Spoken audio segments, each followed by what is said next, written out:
today. My name is Erin Canine.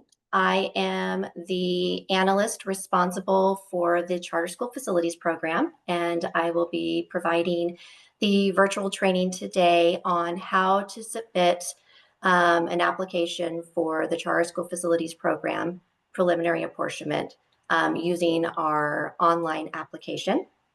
I do want to point out that we had a previous virtual training that was recorded and is available on our website.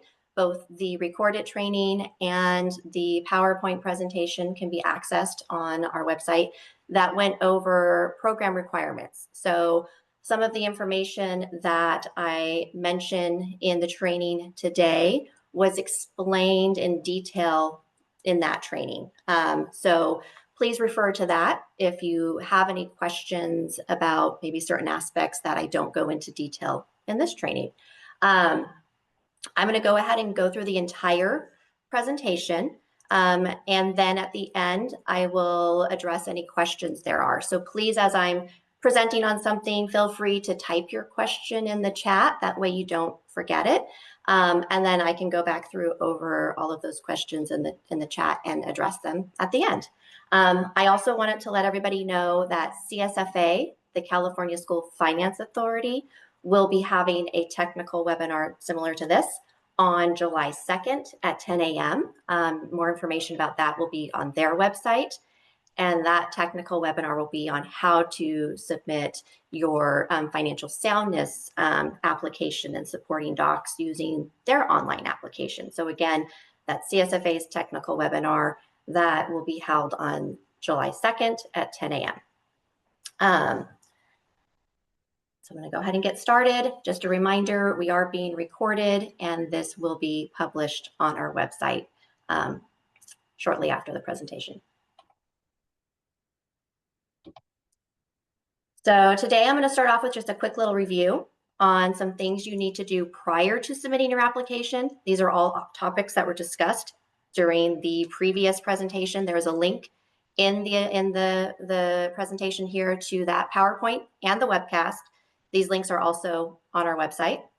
I will go over the appropriate application submittal formats, how to create an OPSC online account, then how to complete and submit the application, and a little bit about our review process. So prior to submitting an application, you need to make sure your petition that is supporting the application, so either your petition or a petition revision, is approved by the authorizer. It can't be approved after the application comes in.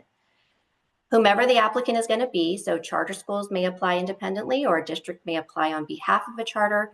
The applicant's school board has to have a resolution approved supporting the submittal of the application. I'll touch more on this a little bit later when I show you the section of the application that this resolution date gets entered into.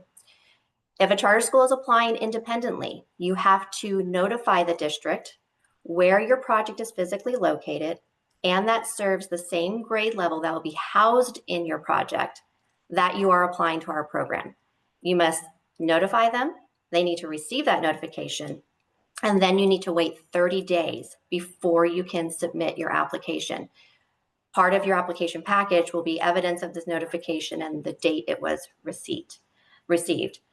September 30th is the last day a district can receive a notification, and you can still apply by the end of the round on October 30th. One more notice about the district to apply. If you are authorized by a COE, you're most likely not going to be notifying your authorizer. This is all tied to the district where your project is located, and that serves the same grade level. For charters applying independently for rehabilitation projects, you are going to need to have a district school board approved rehabilitation agreement signed by both the district and the charter. That needs to be done before you can submit the application. We do have a sample rehab agreement on our website now. That's a new sample template that we did not have previously. You will need a recommended site size letter from CDE. Angel Dowdy is the person at CDE that will prepare these letters. Do not wait until the last minute because it does take her some time to respond and get these letters out. The applicant's school board will need a resolution to add a designated representative. If the district is applying and you have a representative that is on file as a designated district representative, most likely you have an account already created for you. But if you are a charter school, you will need to have your school board approve a resolution designating you as the representative. You will also need to create an OPSC online account, a project tracking number, and then you will also need to determine if your project is located in a high school attendance area. This is information that's used to create your application number, and it applies only to projects that have a new construction element. So if you are a standalone rehabilitation project, then you don't need to worry about this. You can go ahead and indicate, when we get to that section, I'll show you what you indicate, but you'll indicate that it's not a high school attendance area. But if you do have, say, a standalone new construction project or a hybrid new construction and rehab project, you will need to verify if the school district has their eligibility with OPSC determined on a high school attendance area basis. So you can check with us. We might be able to answer that for you, but you can also confirm that with your district. Lastly, you're going to have to determine your charter school general location. This is going to be the address for rehab projects. So if you're rehabilitating a district-owned site, it's going to be the address of that site. But if you're applying to build a new school, acquire land, you're going to use a cross street for that general charter school location. And I'll mention later on like when that location is used, and there is more information about that in the previous recorded training. So our webpage has a checklist for the complete requirements. It has an application checklist. It has the letter template to notify a district if a charter school is applying, and that rehab agreement, as well as links to the previous training that goes over all of that information. And the link to our charter website is available right there. So applications should be submitted using OPSC online. Remember, you will need to create an account to do that, but keep in mind that if your application is successful, all future certifications and applications are going to come through OPSC online. So you're doing it now, and then you'll have it down the road for the life of your project and the additional documentation that you submit. We do have an exception if OPSC online is down. We don't want to prevent that to prevent you from submitting your application. You can email an application to OPSC. You will email it to our application review team with a CC to myself and my supervisor, Kevin Falk. If you do not have online access, so you cannot submit an application through OPSC online or email it to us, please contact our office. You can contact me to get mailing instructions on how to mail a hard copy. Keep in mind that any applications received before July 3rd or after 11:59 p.m. on October 30th will not be valid and will be returned. To create an OPSC online account, you will email our online support, and you are going to include with that request information about the applicant. So you are either going to provide the charter school name if this is a charter school applicant, or the district name if it's a district applicant. Then you'll provide the information for the representative. We need to enter all of this information into the account. So we need the name, their position, mailing address, email, and phone number.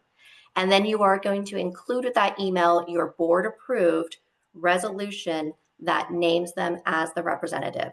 There is a link again to that sample board resolution that you can use. It is very important that the person is named in this resolution. You can't just say the executive officer is the designated representative. It needs to be Joe Smith, executive officer. You can also name more than one representative, so that way you have more than one person that can sign applications in the event someone isn't there. But just make sure everybody is named in the resolution and it is approved and included with that email. Charter applicants will also need to provide the grade levels that are going to be housed in the charter school project or projects, and the school districts where the project will be located. Now remember, it's the school district that serves the same grade level, may not necessarily be the authorizer, but you need to tell us the school districts, and what we'll end up doing is giving you access to create a charter application under those school districts.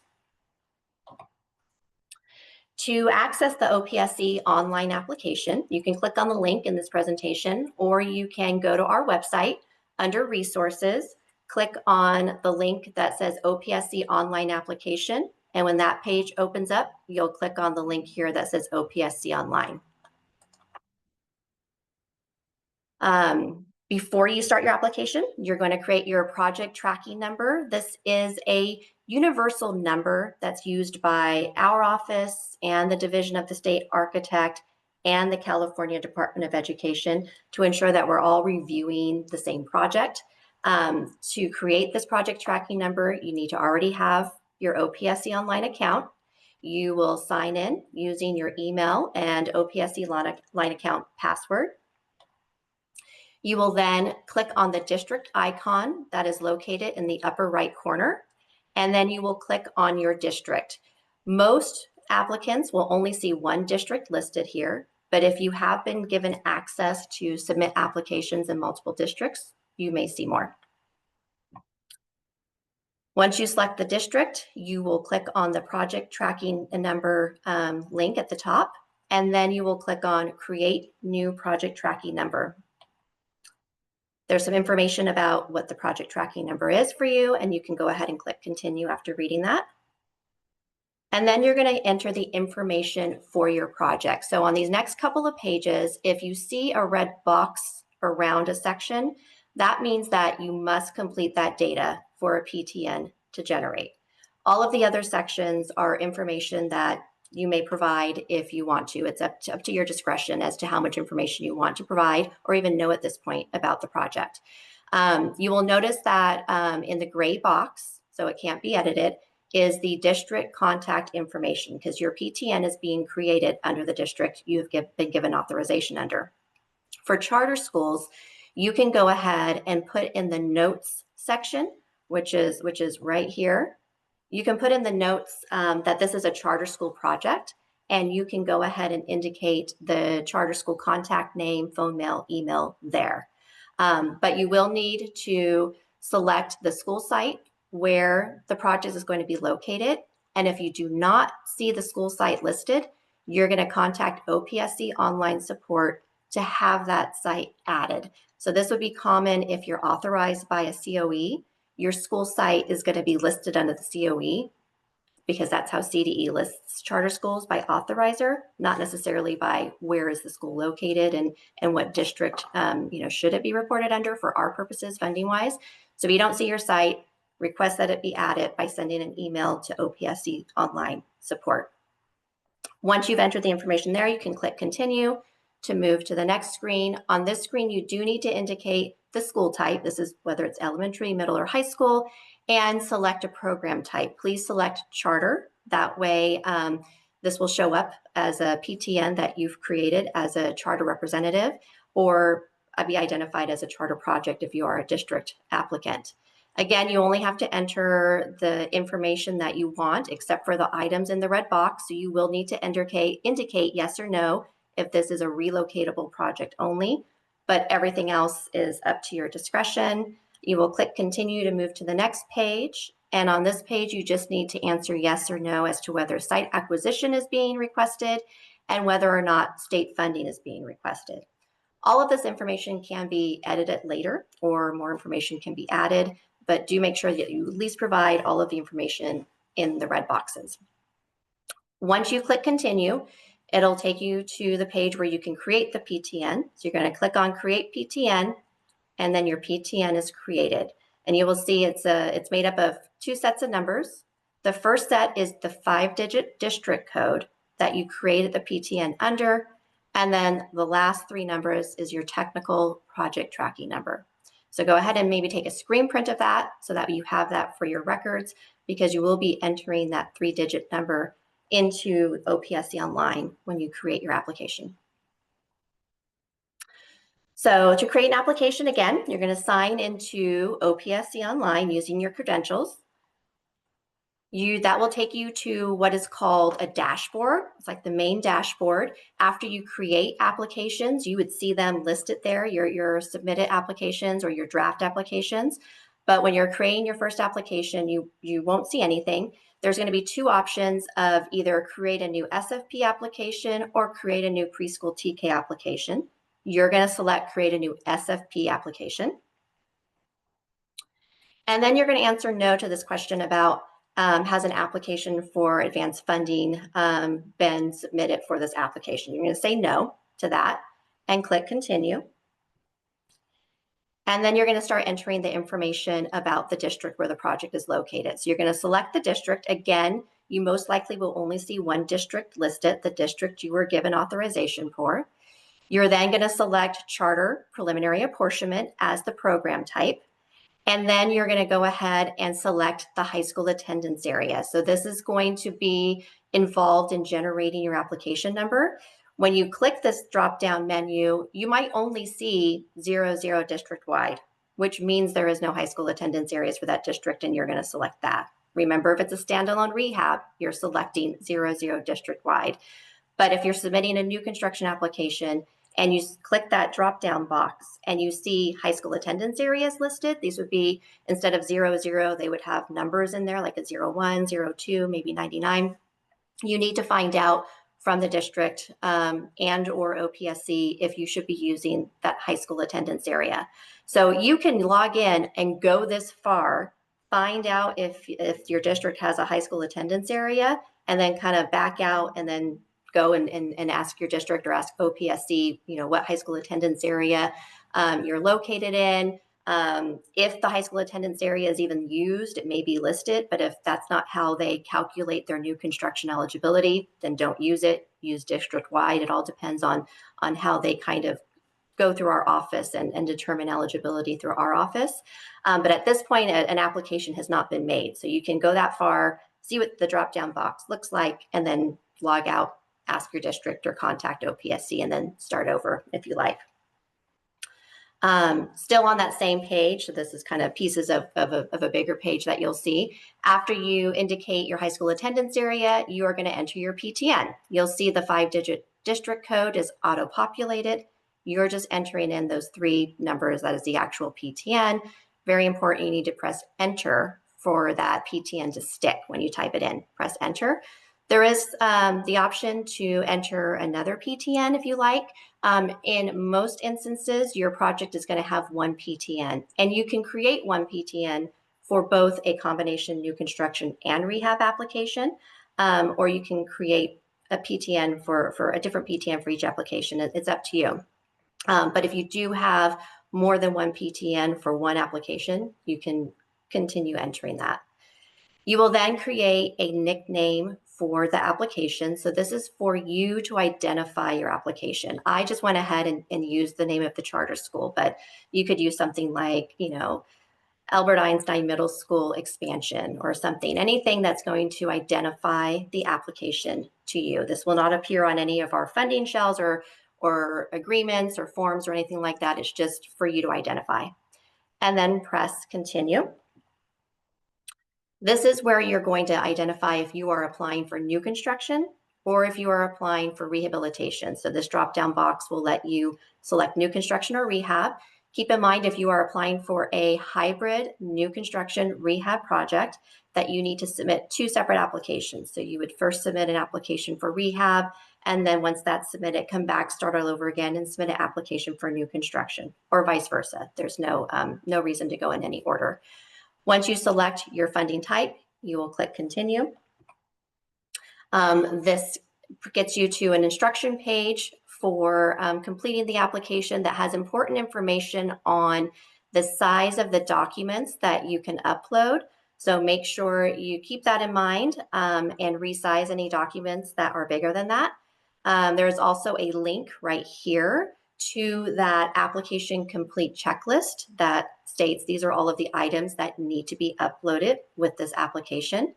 And then you're going to go ahead and click Start Application. Once you click Start Application, that's when you've created a draft. So you will have a draft that you can come back to and continue to work on once that green box has been clicked. Just one little note on the complete application checklist. There's a link for it there. There's also a link at the end when you're getting ready to submit. There's kind of links throughout. It's on our website as well. There was one that was created back in 2022 for that round. I just want to make sure that you note that you are using the 2025 version of the complete application submittal requirements list. Okay, so once you hit that green button, it's going to take you into the body of the application for you to start filling out. I have a screen print here of all of the sections that make up the application. These same sections appear whether you are filling out new construction application or a rehab application. I have put in a red box 3 sections, however, that ask different information based on whether you are applying for rehabilitation or new construction. All the other sections, the information that is requested is the same. I do want to note that if you, let's say if you download a PDF version of this application to kind of work through and fill out and then use it to fill out the online application, that there are some additional data entry fields in the online application that are not included on the PDF form. This is information that makes it easier for us to process certain sections. I'll try and make note and kind of point out to you what those sections are. Also, the PDF questions kind of appear in a different format. The questions at the end are the first questions for the online form. And then the online form has help text. So next to each thing, there's a little bubble with a question mark. And if you click on that question mark, there's help text that explains, what we're asking for and sometimes where to find that information. So the first section is application details. Again, the section is the same for both new construction and rehab.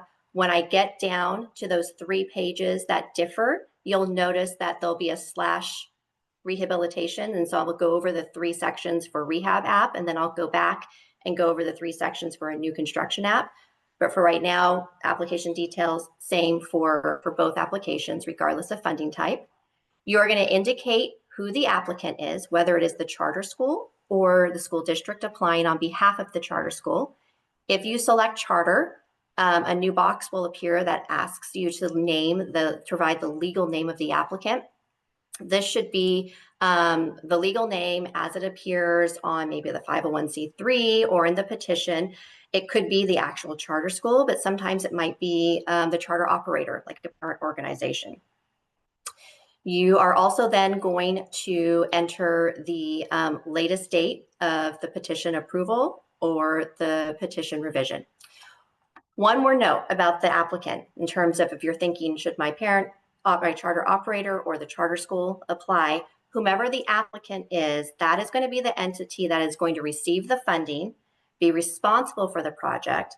If a loan is requested, be responsible for paying the loan, and then being responsible for the closeout of the project at the end. So submitting expenditure reports and things like that.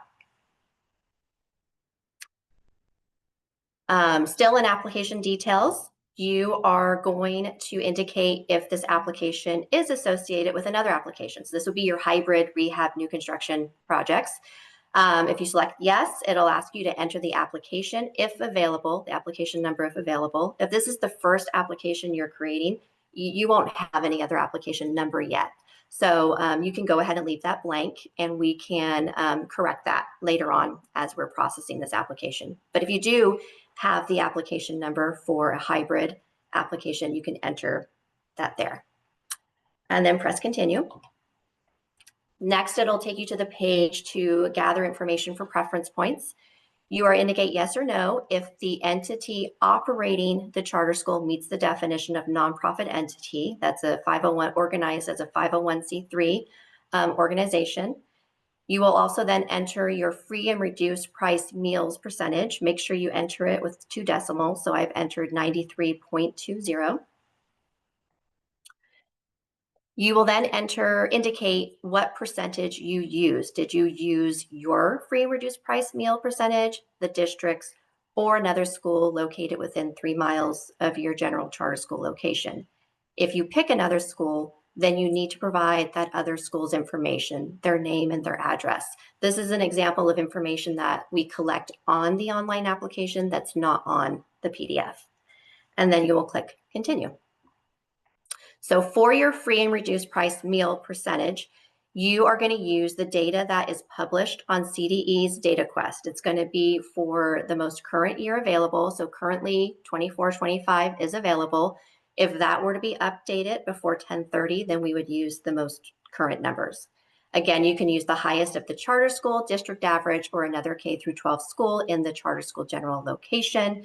It does not need to serve the same grade level house in the project, but it needs to be a school that is eligible under the school facility program and representative of the area demographic. So for example, if it's a school that pulls from the entire county, like a juvenile hall type school, that would not be eligible, as that's not representative of the demographic around that 3-mile radius. It's representative of the entire county. This is going to be used to assign your low income preference points. There's more information about that in our regulation section with a breakdown of how many points you get by percentage. It's very important that you know that you are the one that's responsible for finding another school located within 3 miles. We will verify that it is within 3 miles, but we don't have the ability to look for another school with higher percentages if you don't pick the highest one. To find your free and reduced price meal, if you click on the help text here, we do have a link to the Data Quest. So you can click on that link. You're going to, for the level, I would suggest select district. And then for the subject, you are going to select free and reduced price meals. This is all the way down at the bottom. It's almost like the second thing from the last when you look at that drop-down menu. You're then going to select the most current year that is published, and then type in a portion of the district name and click submit. You'll then select the district and then select free and reduced price meals with school data, because this way it'll show all of the schools in the district and their percentages. And that could be kind of like a starting point for you to say, okay, what schools have a higher percentage than I do, and start looking from there to see if they're within 3 miles. So this is what the report will look like. Now, Sac City has a lot more schools than this, so keep in mind, I cut this. I cut the report so that Albert Einstein would be shown, and then I cut the bottom for the district total. But I can see by doing this, the district total is 64.1, Albert Einstein is 73.2, so they definitely shouldn't use the district total. They would want to use theirs, unless this school right here is within 3 miles and is an appropriate school, then they would want to pick that one. Keep in mind, you may need to search another district. If, let's say, you're located on the edge of this district's boundary and the district next door has schools that are located within 3 miles from you.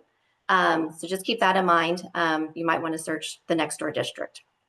But that's how you're going to find your free and reduced price meal percentage. The next page is information that is collected to identify funding matrix categories to place your project in. Again, funding matrix, preference points, all discussed at length in the previous training. So if you have any questions about that, please refer to that recorded training first. You're going to select the locale where your charter school is located, either urban, rural, or suburban. You're going to enter your charter school's current enrollment. And then you're going to enter the highest grade your petition approves you to serve. So it's not the highest grade in the project, but the highest grade your petition approves you to serve. And then click continue. Just like free and reduced price meals percentages, we do have a link on how to get your locale code. We use the National Center for Education Statistics. You can use the locale code for where your charter school is currently located or the proposed location.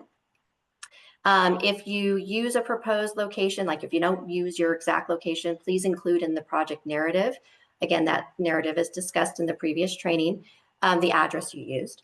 And this is used then to determine if you're urban, rural, or suburban. We have specific codes that NCES uses, these number codes that you can then come back here and find out based on the number code your area qualifies for, whether you're urban, rural, and suburban.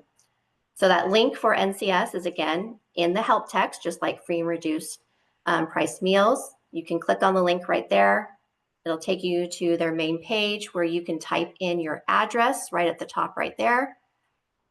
And then it'll pull up your school.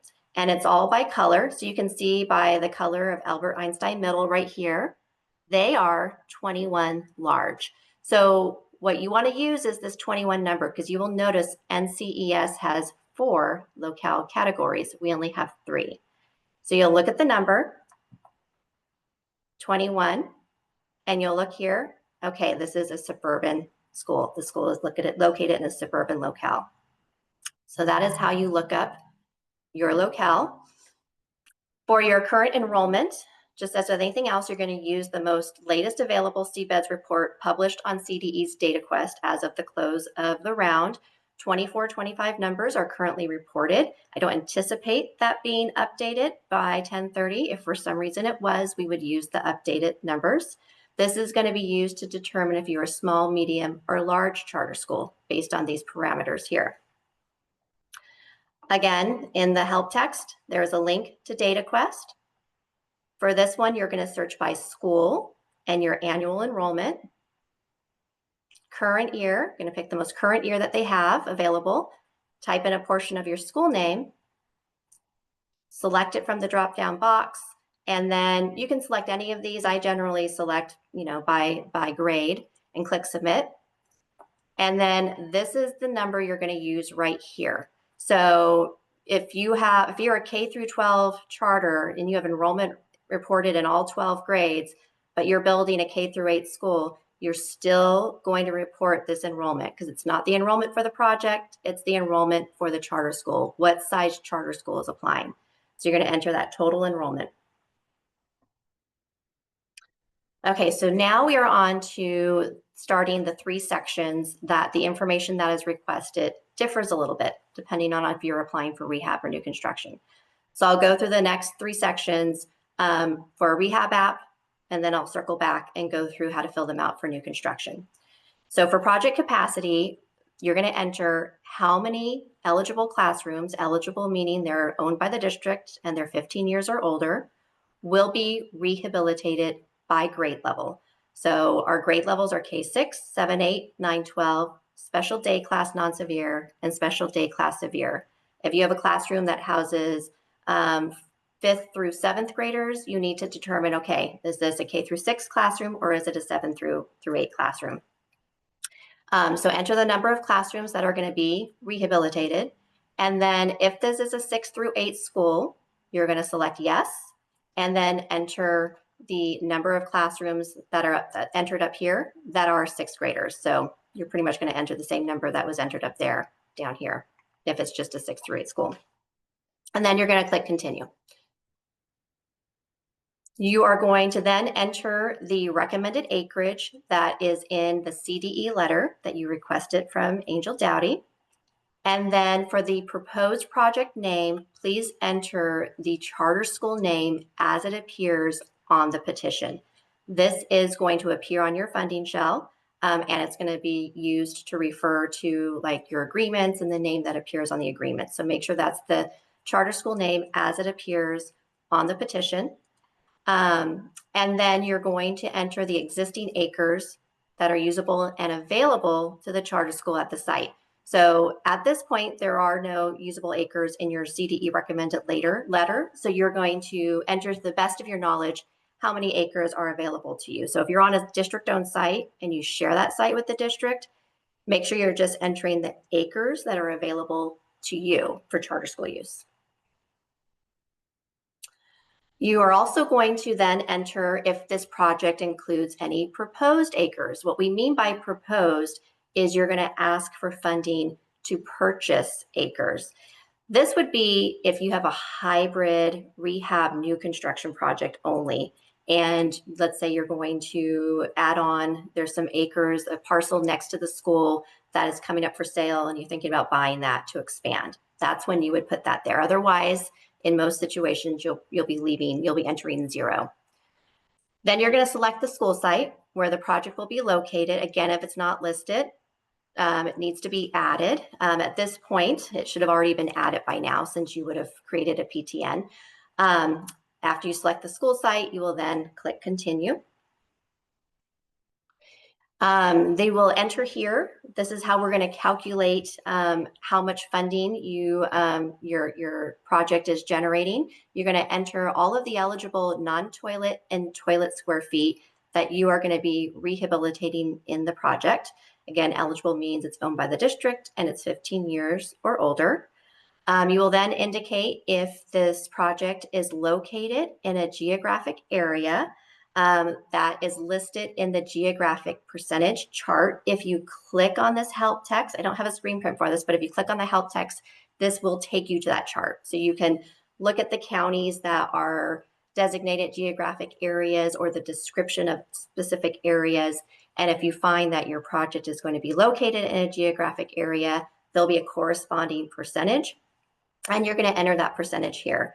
But generally, these are projects that are located somewhere that, due to their location, there's escalation in project costs because maybe it's difficult to get there. So think like urban, I'm sorry, not urban, but like rural, projects, sites that are located kind of further away from areas or things like that. So there is a chart that specifically states what counties or what areas qualify for this percentage increase.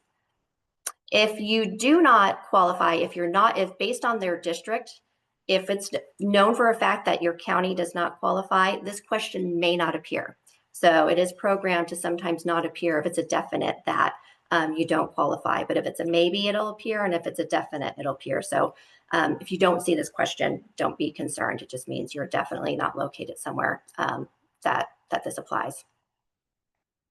You will then indicate if the project is a small size project, which means based on the number of classrooms being rehabilitated and their grade level and our state loading standards, the project will house no more than 200 pupils. You will then indicate what percentage it qualifies for. If it's a 4% because it houses between 101 and 200, or what's not showing if it's 12% because it houses 100 or less.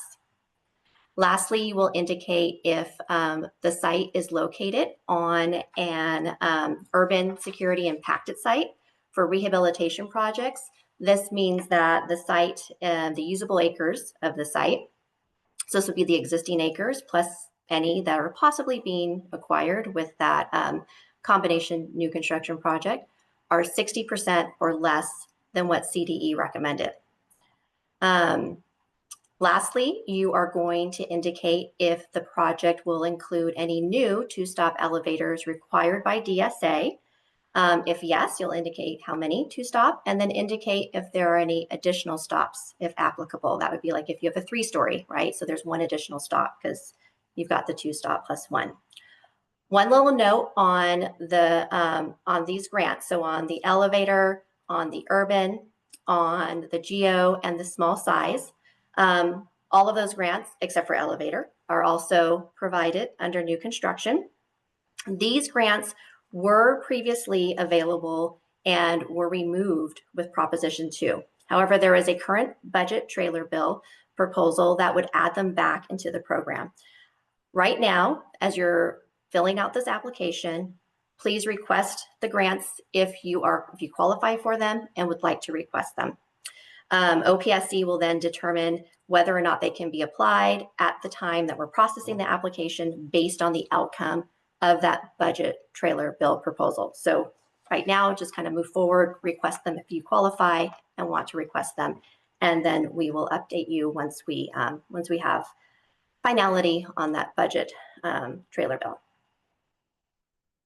Okay, so now we're going to go back and go over those few slides for new construction. So with this one, we start with the pupil grant. So with rehab, remember it was that square footage that was kind of generating that funding for your project. In new construction, it's the number of classrooms you're building and the grade level of pupils loaded in those classrooms.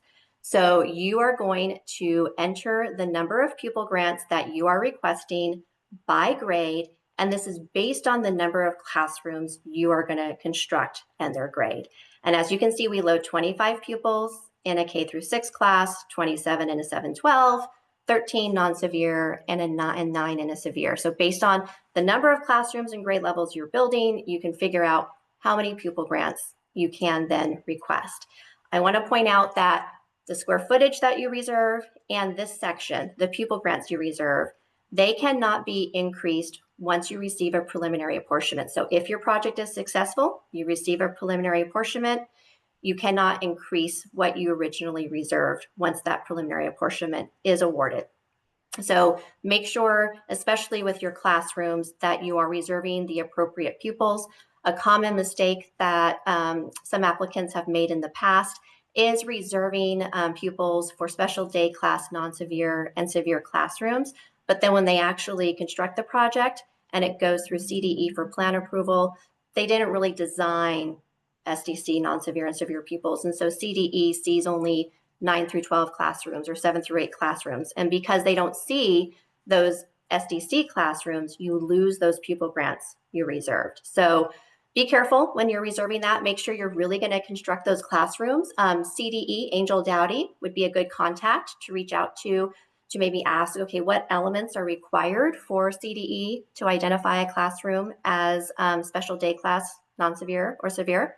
But just please keep that in mind. Again, you'll indicate if this is a 6 through 8 school. If it is a 6 through 8 school, then what we will do is you will still load all of the K through 6 pupils with 25 grade pupils, knowing all of those pupils are for 6th grade classrooms. However, we will use the 7 through 8 pupil grant dollar amount when we are calculating this. So that's the purpose behind identifying that. If you select yes, you will then enter the number of K through 6 pupils entered above. You'll enter that below. So that way those pupils will be multiplied at the 7 through 8 grade level. You will then enter the number of classrooms you are constructing by grade level. So this is going to have to support the pupils you requested. You can't ask for more pupils than the classrooms you are building. Next, you're going to indicate whether or not any of the district unhoused pupils will be housed by your project. So district applicants will be able to enter this information. They'll indicate yes or no, and then enter below how many pupils will be housed by grade level. Charter schools, if you're applying on your own, this is what that notification letter sent to the district is asking them to do. It's asking them to update their eligibility and then take a certification to their board of how many of their unhoused pupils will be housed by this project. Most charter applicants probably will not have this information at the time they are submitting this application. So it is okay to select yes and then leave the section below blank, or just select no, and then the section below won't appear, and continue. We know that we are going to be processing this information and working with the districts to get this information. And once we receive it, we can request a new draft application be submitted by you that now has that information. So if you have it, you can go ahead and fill it out. If not, you can select yes or no and leave it blank and then continue. For your site information, you are going to go ahead and enter that CDE recommended acreage from your CDE letter. And then you are going to enter your project name. Again, remember, you're going to enter the name of the charter school as it appears on the petition. And then you're going to select the site where it's located. Again, if it's not listed, request to have it added. Then if you are on an existing site, you're going to go ahead and enter the acreage that is available to you. So this would be like that rehab, new construction, hybrid situation, or let's just say you're on an existing site and you're adding onto it. You're going to put some more classrooms on it. You would go ahead and give us the existing acreage of that existing site. And then you're going to indicate if this project includes the acquisition of new acreage. If you select yes, then you'll be asked to fill out additional information, including how many acres you intend to purchase, and then the 50% value of that acreage. And that value can either be based off of an appraisal, maybe you know a specific site you want to purchase, or a median cost per acre. The median cost per acre is described in more detail in that previous training. So if you have any questions about that, please defer to that previous training. If you choose a median cost per acre, the next box is where you will provide the cross street that started the analysis for that median cost per acre. You will then indicate if you want to request reserve funding for DTSC costs. You can request 15% of the amount that you entered on the previous screen for the 50% appraisal or median cost. Or in that drop-down arrow, you can select actual or historical costs. If you select actual or historical, you do need to submit the DTSC invoices to support what you're requesting. And then you will be asked if you want to reserve money for hazardous materials cleanup. If you select yes, you can type in the 50% value that you want to reserve. And then if you want to request the grant for the 2% grant, yes or no. So this is a grant that provides funding for just small little fees like escrow costs, closing costs, all of those small fees that are associated with purchasing a site. And it's calculated by taking 2% of the 100% value that you pay for the site, or 4% of that 50% value that you entered on the previous page. Next, you will indicate if the project will include multi-level construction. So if you are going to be constructing classrooms and they will be 2-story or 3-story, you can select yes. And then if you do select multi-level, you can indicate if your project will be on an urban security impacted site. Just like with rehab, this means all of your usable acres, so anything existing plus anything being purchased, are 60% or less than that CDE recommended acres. At least 60% of the classrooms constructed will be multi-level, and if you are purchasing a site, the cost for the site is at least $750,000 per acre. So not at the 50% value, but the actual site. The 100% value to purchase that site will be at least $750,000 per acre. Again, this urban security grant is part of that trailer bill that we are going to be waiting to see the outcome of. You can also then reserve site development. These are for costs to develop the site, get it ready for construction, bring utilities to the site, and then also off-site work for work that's required to adjacent sides of the site where the project will be. You can either just reserve a flat $70,000 per acre, or you can request historical or actual costs. If you do request historical or actual, we need a either approved or actual site development worksheet that supports that amount. If you are buying, if it's going to be a new site, you have site acquisition for a new site, you can then also request funding for general site funding. This is funding that takes care of like playgrounds and sidewalks and kind of like capping off that site, not building related, but like the area around the building, the non-building area. Just like with rehab, you will indicate if this project is located in a geographic area. Again, the chart is in that help text, and you will enter the percentage that you qualify for if it qualifies. And if the new construction project will house no more than 200 pupils, you can indicate that it is a small size project and select the percentage. This is going to be based on the number of classrooms being constructed. One important note, under the Charter School Facilities Program, if you have a hybrid rehab and new construction project, you want to look at the two together. So does the combined project house 200 pupils or less based on the facilities being rehabbed and the classrooms being rehabbed and the classrooms being constructed? This is because for points, we look at them as one project, and those preference points I told you about under a hybrid, any points the rehab gets, the new construction gets. So it's like one project. So then we lump them together for the small size project as well. Okay, so we are through with the sections that differentiate between rehab and new construction. So all further sections I will just be covering once because it's going to be the same information for both types of applications. This next page is another section that is not on our PDF form, but we wanted to collect this because it helps us when we're tracking how much funding is being requested and are we getting close to the amount of funding we have available. So this is only for informational purposes. When you start working with CSFA, the California School Finance Authority, that's going to be the entity that is going to verify whether you can request a loan and how much you want to request. This is just kind of helping us get an idea. So this can be changed, it can be edited. You're not tied to anything by what you enter here. You're going to select yes or no as to whether you are requesting a loan. If you select yes, this box will appear where it asks you to enter in how much of a loan are you anticipating to request. Don't enter anything yet. Click on this link here.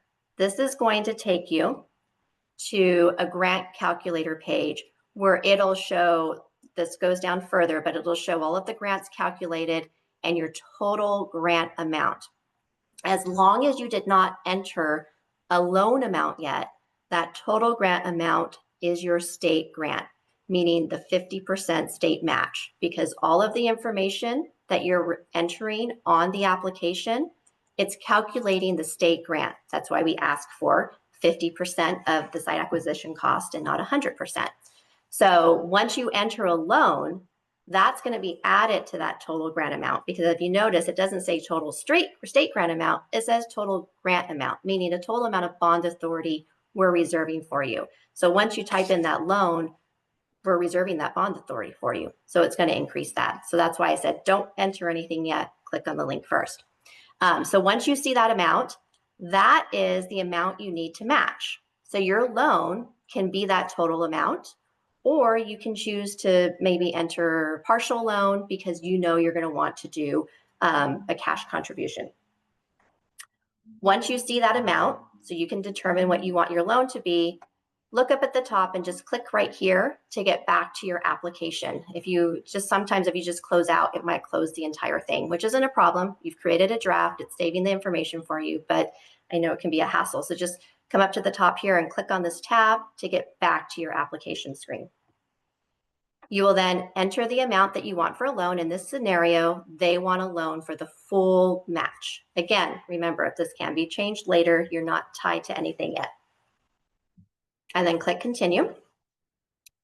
On this section, it wants to know if you've already awarded any contracts for this project. Most of you are going to say no, but district applicants who maybe have already started a project, or even charter applicants who you've started a project and this round, funding for this round came up and you're coming in to apply. If you have already awarded some contracts, then you're going to select yes, and then you'll select right here, edit, add contracts, and click continue.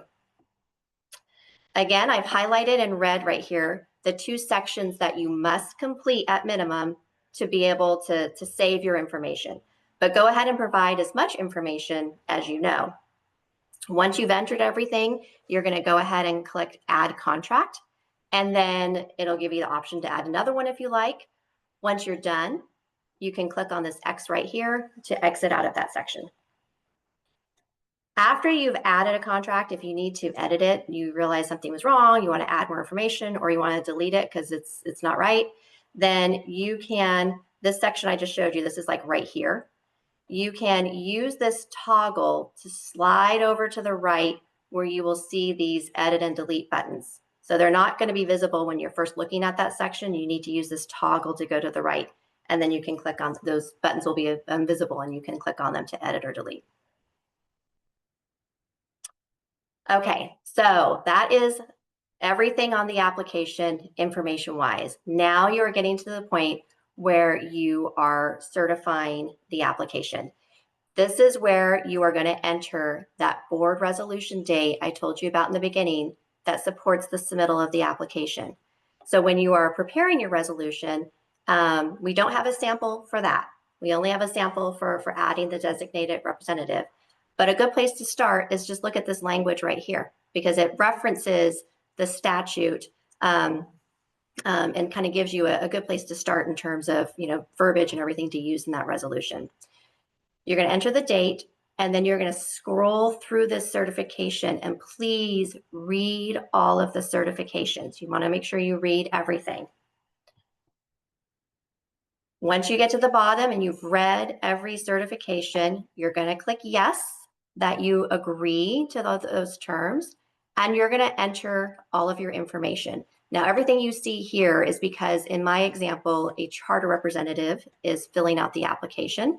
District representatives, a lot of this information won't be in there because we do have that saved in our database. You will then enter your signature date. Remember, it cannot be before July 3rd, but also would like to add it can't be after October 30th for this initial submittal, the one that would be registering your receipt date. And you are going to select continue. It'll take you to a review page. So you're going to see all of the sections here. You're going to want to make sure you see green check marks. That means everything has been completed and looks good. If anything is red, then information is missing. You can come over here and you can click edit page and scroll down to that section and fill in the missing information. Or while you're reviewing it, if you see a mistake, you can select edit page and make the correction.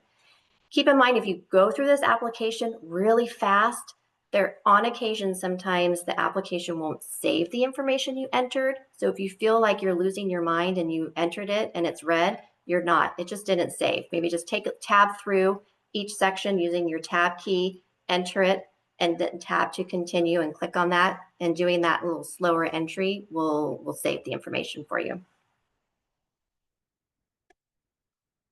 After you review everything, if it looks good, keep scrolling down to the bottom where it says continue. And this is where you will submit the app. So the first thing you're going to do is you're going to click on this upload files. This will allow you to access the files on your computer that are all of the additional documents that need to come in with the application. Again, there's that checklist of what those items are. Remember, make sure you're using the 2025 checklist. And then make sure you're paying attention to the size of the items you're uploading. Once you've uploaded everything, and the next screen I'll show you what that kind of process looks like. But once everything's been uploaded, you are going to go ahead and check that, yes, everything has been uploaded. And then you're going to check the box that you certify you are the representative and you've read the certifications and everything. And then you're going to submit your application. It's going to submit paperless application. You will get a confirmation screen that shows your application has been submitted. Here is your application number right there. And here is your submittal date. If that date is before 6/3/2025 or after October 30, 2025, it's not a valid application. You can upload more docs. Let's say you already uploaded everything and you realize, oh, I forgot one thing. You can do that here. I'll show you again in a little bit where you can do that again as well. But you can also download a completed form. So this will download a PDF of the form you just entered. I just want to point out it's going to be a PDF that looks like the PDF on our website. So those sections that I pointed out, that are on the online app but not on the PDF, those won't print out. And then it'll also print out in the order that the PDF, the questions will be in the order that matches the PDF that you can access on our website. So just keep that in mind. But I would take a screen print of this so you can have evidence it was submitted, your app number, and then download that application so you can have that for your files. So uploading your documents, when you click on that blue button to upload, it's going to look like this. However, none of this will be there yet. This is because I've already uploaded some docs. You're going to click on this Browse Files button right here, and this will take you to your computer and you can access where you've saved your documents. For Charter, your document type and description is going to be other. We have these categories broken out for other, for our more general programs under the SFP, but not for Charter. So select other for both of these descriptions. So you want to make sure that prior to uploading your documents, your file names accurately identify the project. This is going to be helpful for you because this will be the first thing you're going to see when you're looking at files that have been downloaded and you want to maybe compare it to the checklist to see, okay, did I upload everything? You can continue that name and have some additional identifying factors that you like to use with your organization, that's fine. But just make sure, I would suggest that the beginning accurately and clearly identifies what you're uploading. After you have everything uploaded and you've selected other for everything, you're going to click Upload Files. And then it will upload and say it's successful. And at that point, you can then access your application dashboard. You would be able to see your files were uploaded. If at any time you want to upload more files, you can go to this application dashboard you can upload files from here. So let's say you get a letter from us, something's missing, you can go in and you can upload it there. From this application dashboard. So if the next time you log in, remember there was that main dashboard where you created your app. Now that you've submitted an application, the next time you log into that main dashboard, you're going to see your application below. It'll be listed. You can click on that application and it'll take you to this application dashboard. So this is all information about your application. From here, you can edit your nickname. Let's say you felt rushed, you didn't like what you chose. You can change your name there. You can see what your status of your application is. Like I said, you can upload more documents. And then over here is an option field that allows you to create new drafts of this application in case you need to update, correct, do anything in response to an OPSC processing letter. How you would do that is you just click on the options and click duplicate as draft. Down below, it'll create a new draft of that application with all of the information except for your signing information. So your name and the date you signed, you'll have to re-enter that. But everything else will be in the app. You can just go through and edit the page that needs to be updated or fixed and then resubmit. If you select this new blank draft, it'll also create a new draft of that application, but it's going to delete all of the information. So you have to re-enter everything. So you're going to want to use this option here. Another option in there is this copy link.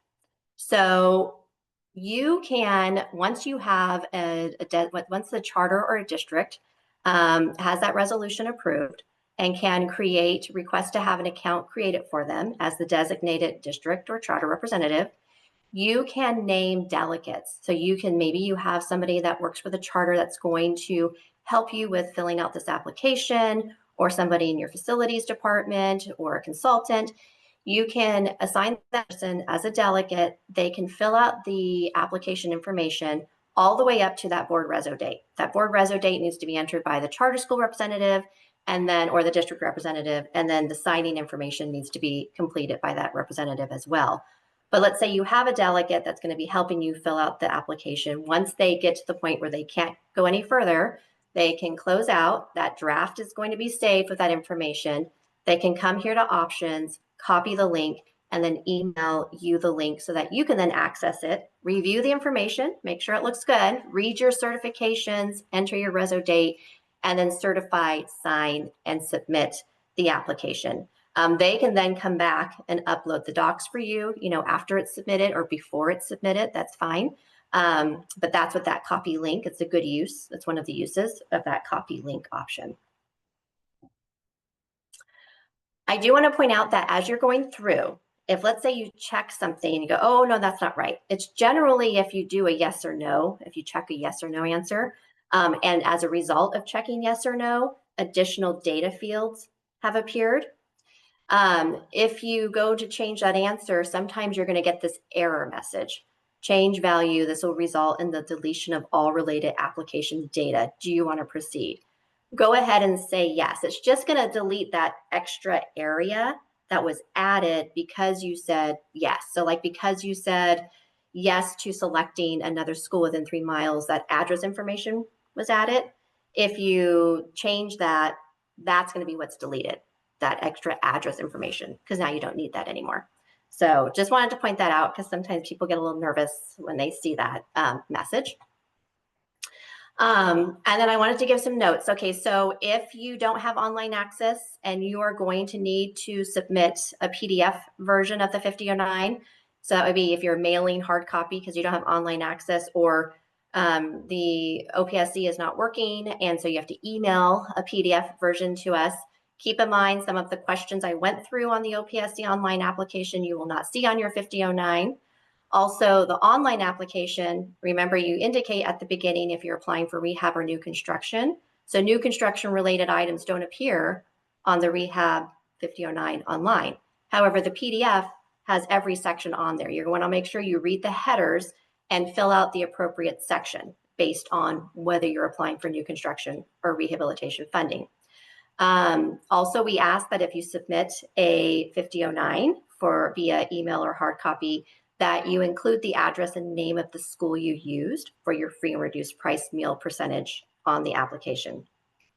That PDF 5009 you can access at the bottom of the Access Charter School Funding page under a title called Forms. So it is preferred that applications are submitted online, but if it's going to prevent you from applying, then this alternative of emailing them and then also hard copy is okay. Again, but hard copy only if you do not have access to online, and then emailing preferred only if the OPSC website is not working. Once we receive these applications, our process, what it's going to look like is we're going to be getting applications between July 3rd, and October 30th. As those applications come in, we are going to be partially reviewing the applications so that we can verify preference points and funding matrix criteria. We will verify that information with you. You will receive a letter letting you know this is what we've determined are your points and your categories. Do you concur? So that's a very, we work with you while we're going through that project. We will then rank those applications in kind of a mock funding matrix to determine which applications are the most competitive. And then we'll start from the top and start fully processing to determine project costs, like how much funding does your project actually qualify for. So please keep in mind that you may get to that second point, but it does not necessarily mean you're going to get funding, because we're just going to keep kind of going down. If we have time, we'll just keep going down, because you never know when someone up above is going to fall out, and so someone below is going to pop up.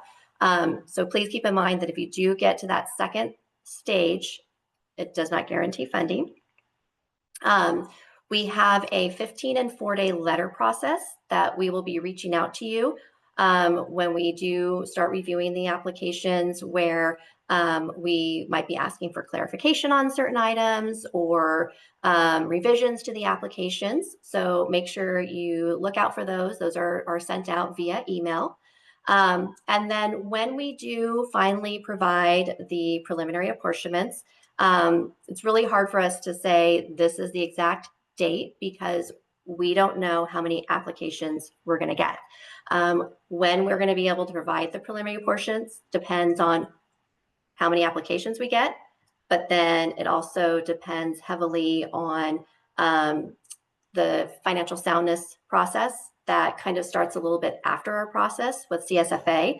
So I would advise you, please, if CSFA is reaching out to you and asking you for revisions or updated information, reply as soon as possible, because that is something that could draw out the process. But once we do provide all of the preliminary apportionments, we will leave that funding matrix. So all of the applicants that came in for this round will be on that funding matrix. We will leave it active for 1 full year after the date we provide the preliminary apportionments. That way, if additional bond authority comes back, which it's always coming back from loan payments, sometimes people end up not needing everything they reserved. Unfortunately, sometimes projects don't move forward and they rescind and return the bond authority. As that authority comes back, we can then continue moving down that list without having to open up a completely brand new funding round and going through this process all over again. So that list will be open for an entire year. The only thing that that wouldn't fund that list, if by any chance there was a new bond that was approved, that new bond would only fund a new round. So this funding matrix would be only for bond authority returning from previous bonds that we already have, that are already active in our program.